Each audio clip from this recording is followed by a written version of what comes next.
Appeal क्या है?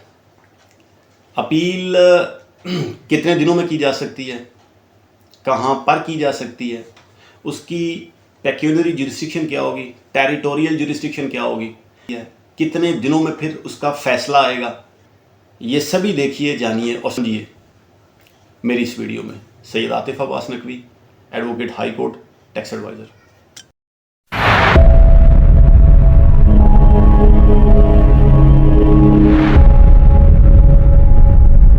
अस्सलाम वालेकुम व्यूअर्स, उम्मीद करता हूँ आप खैरियत से होंगे।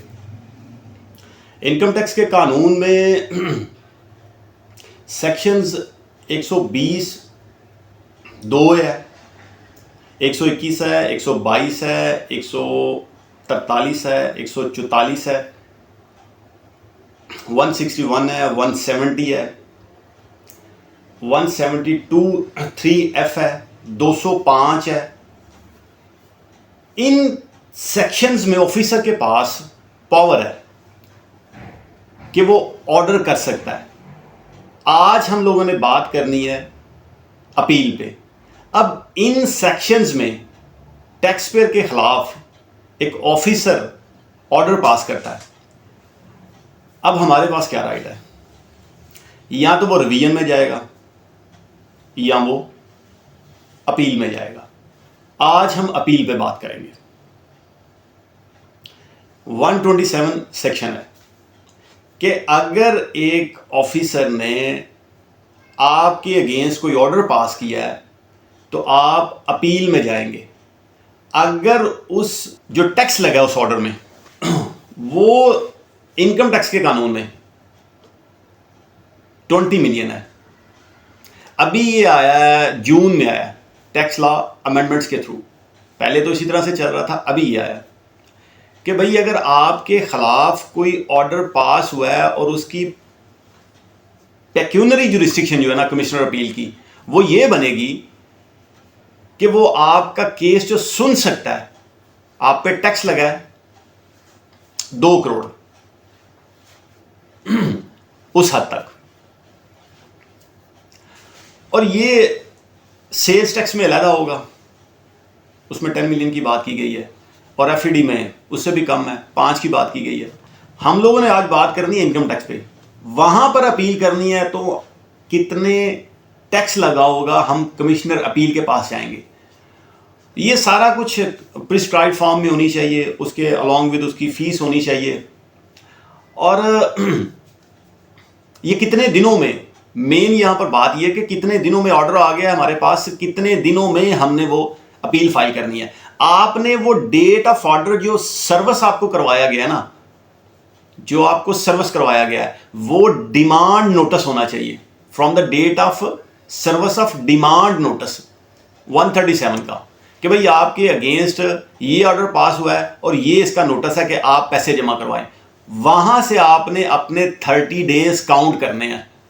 विद इन 30 डेज आपने अपना अपील फाइल करना है कि भाई हमारे अगेंस्ट ये ऑर्डर पास हुआ है, इस तरह से हुआ है, इस तरह से हुआ है। वो सारी जस्टिफिकेशन जो कुछ होगी वो आपने प्रोवाइड करनी है। ऑर्डर जो है वो जो बताया कि 121 में होगा, 122 में होगा, उसकी कुछ रीजंस होंगी। आपने कोई प्रॉपर्टी बाय की, आपने अपना रिटर्न फाइल नहीं किया, या प्रॉपर डिक्लेरेशन नहीं की, या कोई चीज़ छोड़ गए हैं, सेल परचेज में कुछ कर गए हैं, बैंक कुछ कह रहा है। ये सारी चीज़ें जो ना वो बेस करती हैं। इसके बाद ये पेनल्टी और असेसमेंट की सूरत में होगी from the date of service of demand notice. और इन एनी अदर केस जो है ना, जब आपको ऑर्डर सर्व हो गया वहां से आपने 30 डेज जो है ना वो काउंट कर लेने। और दूसरी बात यह है कि आया हम लोग जब ये टाइम गुजार दें, इसकी कंडोनेशन वो कर सकते हैं तो ज़रूर कर सकते हैं। अगर आपने कोई जस्टिफाइड रीज़न प्रोवाइड कर दी उनको कि भाई इस वजह से मैं अपील फाइल नहीं कर सका, तो वो उसको कंडोन कर लेंगे, जस्टिफाइड हो जाएगा। क्या हम लोग इसमें स्टे भी ले सकते हैं?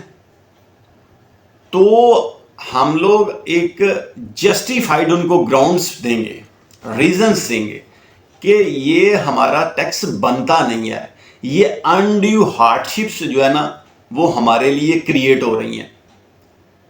तो कमिश्नर अपील के पास ये पावर है कि वो आपको मैक्सिमम 30 डेज वो ग्रांट कर सकता है स्टे। और दूसरी बात इसमें क्या है कि कितने दिनों में इसका फैसला किया जाएगा। तो इसका फैसला जो है वो 120 डेज है from the date of filing of appeal. आपने अपील फाइल कर ली, हेयरिंग हो गई, तो अपील की डेट से 120 डेज में उन्होंने ये फैसला करना है। और ये इसको बढ़ा भी सकते हैं 60 डेज के लिए, वो बढ़ा भी सकते हैं, फैसला करने में 60 डेज ले सकते हैं। लेकिन वहां पर उनको एक रीजन वो मेंशन करनी पड़ेगी, रिकॉर्ड करनी पड़ेगी रीजन कि भाई क्यों। और ये जो 120 डेज हैं या 60 डेज हैं, इसमें अगर आपने खुद जाके एडजमेंट ले ली कि भाई आज हमने हेयरिंग नहीं करनी, हमें डेट दे दें, तो वो दिन इसमें शामिल नहीं होंगे। वो दिन इसमें शामिल नहीं होंगे। इसमें एक प्रोसीजर सा चलेगा। प्रोसीजर क्या होगा कि जब आप अपील फाइल करोगे तो उस वक्त कमिश्नर और टैक्स पेयर डिपार्टमेंट को इंटीमेट करेगा कि भाई ये अपील आई है, आपके अगेंस्ट आई है, आपने इतना ऑर्डर किया है, इतना आपने टैक्स लगाया, इसमें टैक्स पेयर हमारे पास आया है, वो एग्रीव्ड पर्सन है। अगर डिपार्टमेंट कमिश्नर अपील से एग्रीव्ड हुआ, यानी कि कमिश्नर अपील ने आपके टैक्स पेयर की फेवर में कोई ऑर्डर पास कर दिया, तो फिर उसके पास राइट है कि वो रेफरेंस में जाएगा हाई कोर्ट डिपार्टमेंट। तो यहां पर कमिश्नर अपील के पास पूरा इख्तियार है कि वो जो ऑर्डर उन्होंने किया है या तो उसको कंफर्म कर दे, एनल कर दे, मॉडिफाई कर दे, उसको रिड्यूस कर दे। लेकिन यहां पर जो टैक्स आप पे डिपार्टमेंट ने लगाया ना, कमिश्नर अपील साहब उसको फाइनल नहीं कर सकते, सेम उसी तरह से नहीं रख सकते। या आपने कोई रिफंड जो है ना अप्लाई किया है और उस रिफंड को वो रिड्यूस नहीं कर सकते, इन्हांस नहीं कर सकते उस वक्त तक जब तक वो टैक्स पेयर को प्रॉपर अपॉर्चुनिटी ऑफ हियरिंग ना दे दें, जब तक उनको पूरा मौका नहीं देगा। टैक्स पेयर को पूरा मौका मिलना चाहिए अपनी बात को वाजिया करने का, अपनी बात को बताने का कि भाई ये सारी सूरत हाल है। उसके बाद फिर वो हियरिंग के बाद वो फैसला करेंगे कि इतना टैक्स बनता है और इतना नहीं बनता। तो उम्मीद करता हूं कि मैंने अपनी इस शॉर्ट सी वीडियो में ये सारा कुछ बता दिया कि अपील किस फोरम पे हो सकती है, और अगर ये इनकम टैक्स की अपील 2 करोड़ टैक्स से ज़्यादा की हो जाएगी तो फिर हम लोग कमिश्नर अपील के पास नहीं जा सकते, फिर हमें ट्राइब्यूनल जाना पड़ेगा या हमें हाई कोर्ट जाना पड़ेगा।